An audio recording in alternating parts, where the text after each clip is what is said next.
Hey, this is Yvette, and I just wanted to give you a quick overview and shout out to the National Park System's 100 year, in other words, in Centennial celebration.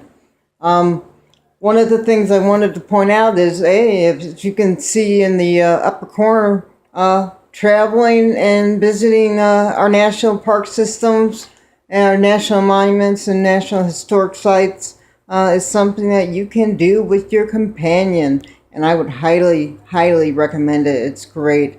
A lot of the trails in the past that are available throughout the parks can be visited with your dogs.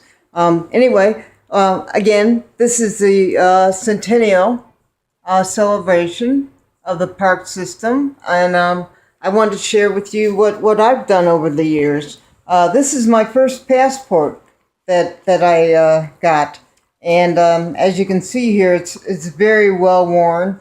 It starts in 1994, and it documents the different places through each region of the park systems that I've gone through. This particular passport has been on a motorcycle ride more than once, so it's a little beat up, but it still has great spots and memories for me.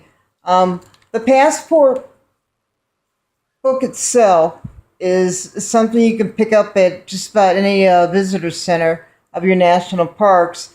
And as you can see in the background, it comes with the park system, National Park System guide. And it shows everywhere in the United States where there's a park system and national monuments and abbreviations. And on the back, it's just full of information for our park system. But let me also mention that this little book here is a leather-bound book. It's called the National Parks. And what I've done is carry this along with me.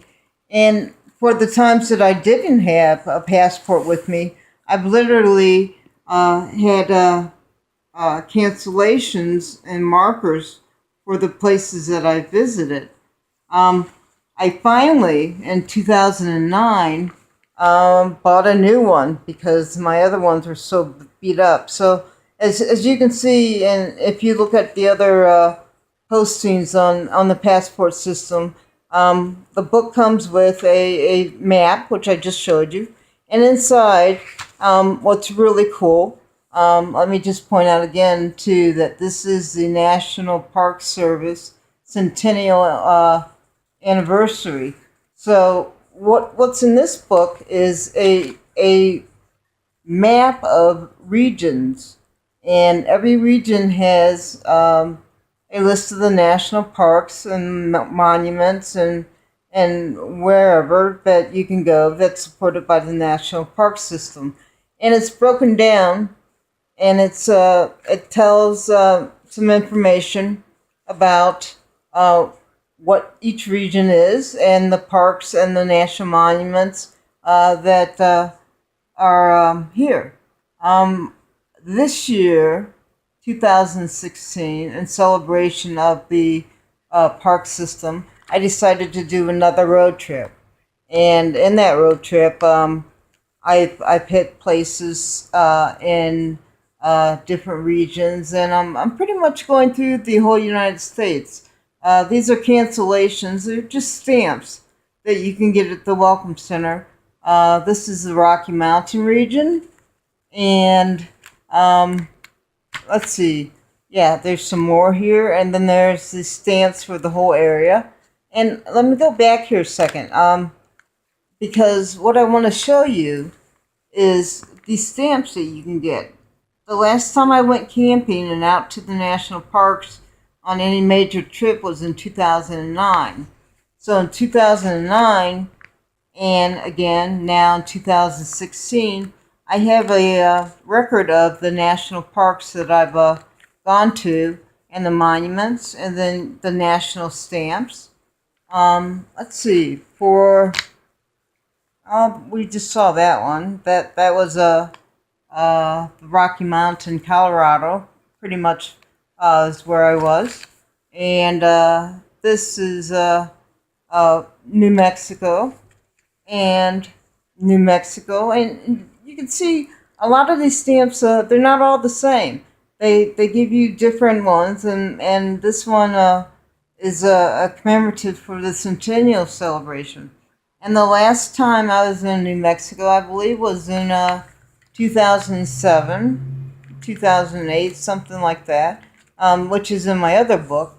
But as you go along, you'll see that, for instance, the southwest region or southeast region.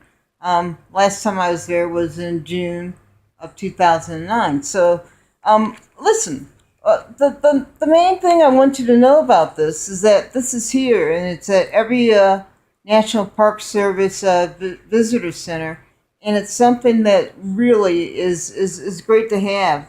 And it lists through the regions every national park and national monument that's available for us to see. And it's something to, it's a keepsake. So whenever you're out and about, if you get a chance, go ahead and stop in the visitor center at your national parks or your national monuments. Pick up a passport. You can even write things in, as you see on this one. I was there after the visitor center closed, but I wanted to document that I was there. So it's a great thing to have. It's lots of fun and lots of good ways to keep your memories going. So enjoy our park systems. 100 years old this year. Celebrate it, protect it, and memorize it. Okay? Have a good one.